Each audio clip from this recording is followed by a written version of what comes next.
ଆମେ ପ୍ରତିଟି ରାଶି ବିଷୟରେ ଆଲୋଚନା କରୁଛେ। କେମିତି ଆପଣଙ୍କ ପାଇଁ ନୂତନ ବର୍ଷଟି ଅତି ମଙ୍ଗଳମୟ ହଉ ଆମେ ଏ ବିଷୟରେ ବି ଆଲୋଚନା କରୁଛେ। ଆଜି ଆମେ ରାଶି ଚକ୍ରର ଷଷ୍ଠ ରାଶି କନ୍ୟା ରାଶି, ଯାହାର ଅଧିପତି ବୁଧ ମହାଗ୍ରହ। କନ୍ୟା ରାଶି ବ୍ୟକ୍ତିଙ୍କ ପାଇଁ ଏ ବର୍ଷଟି କେମିତି କଟିବ ଆମେ ଏ ବିଷୟରେ ଆଲୋଚନା କରିବା।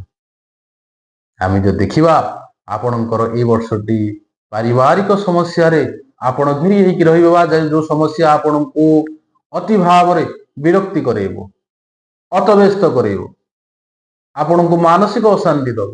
ଆପଣଙ୍କ ନିଜ ଲୋକ, ପରିବାର, ବନ୍ଧୁ, କୁଟୁମ୍ବ ଏମାନେ ଆପଣଙ୍କୁ ହଇରାଣ କରିପାର।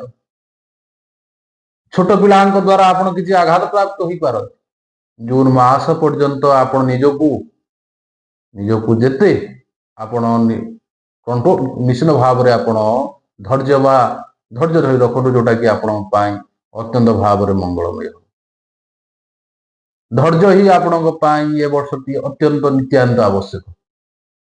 ତା ସହିତ ଆମେ ଯଦି ଦେଖିବା ଆପଣଙ୍କ କର୍ମକ୍ଷେତ୍ର, ଯଦି ବା ଆପଣ କର୍ମରେ କୌଣସି ପ୍ରକାର ଅସୁବିଧା ହବ ନାହିଁ, କର୍ମକ୍ଷେତ୍ର ନେଇ ଆପଣ ଅତି ଡେଭଲପ କରିବେ ବା ଅତି ଉନ୍ନତି କରିବେ, କିନ୍ତୁ ମାନସିକ ଅଶାନ୍ତି, ଶାରୀରିକ ସମସ୍ୟା ଆପଣଙ୍କୁ ପଛକୁ ଟାଣିବ।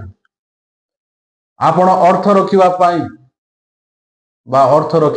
ଯୋଉ ସ୍ୱପ୍ନ ରଖିଛନ୍ତି, ବା କିଛି ନୂଆ ଜାଗା କିଣିବା, ନୂଆ ଭୂମି କିଣିବା, ନୂଆ ବାହନ କିଣିବା, କିଛି ନୂଆ ଜିନିଷ ଯୋଉ କରିବାକୁ ଆପଣ ସ୍ୱପ୍ନ ରଖିଛନ୍ତି, ଆପଣ ସେ ସ୍ୱପ୍ନ ଆପଣଙ୍କର ଜୁଲାଇ ମାସ ବା ଜୁନ ମାସ ଲାଷ୍ଟ, ଜୁଲାଇ ଫାଷ୍ଟ ପରେ ଆପଣଙ୍କୁ ସେ ସମୟକୁ ବା ସେତିକି ଆପଣ ପିରିୟଡକୁ ଆପଣ ଧୈର୍ଯ୍ୟ ରଖିବା ପାଇଁ ପଡିବ। ତା ସହିତ ଆପଣଙ୍କର କର୍ମ କ୍ଷେତ୍ରରେ କୌଣସି ପ୍ରକାର ଅବହେଳା ହବ ନାହିଁ, କିନ୍ତୁ କର୍ମ ଅନୁସାରେ ଫଳ ଆପଣଙ୍କର ଏଇ ବର୍ଷଟି ମିଳିବା କଷ୍ଟକର ହେଇପାରେ। ଆମେ ଯଦି ଦେଖିବା ଏ ରାଶି ଚକ୍ରର ଷଷ୍ଠ ରାଶି ଥାଏ। କନ୍ୟା ରାଶି ବ୍ୟକ୍ତି ମାନେ କେବେ ବି କପଟ କରନ୍ତି ନାହିଁ, କୌଣସି ପ୍ରକାର ଦୁଷ୍ଟ ପ୍ରକୃତିର ବ୍ୟକ୍ତିତ୍ୱ ହେଇନଥାନ୍ତି, ଅତି ସରଳ ହେଇଥାନ୍ତି, ଯାହାକି କୌଣସି ଲୋକ ଆପଣଙ୍କୁ ଠକିବା ପାଇଁ ବି ସେତିକି ଭାବରେ ସେ କଷ୍ଟ କରନ୍ତିନି, ଆପଣ ସେ ଠକାମିରେ ପଡିଯାଇପାରନ୍ତି।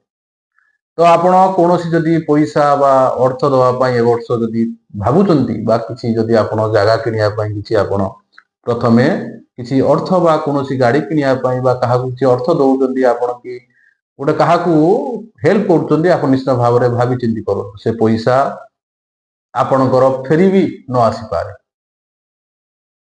ଆମେ ଯଦି ଦେଖିବା ଏ ବର୍ଷ ଆପଣଙ୍କର ରୋଜଗାର ବହୁତ ବଢିଆ ହବ, କିନ୍ତୁ ରୋଜଗାର ହିସାବ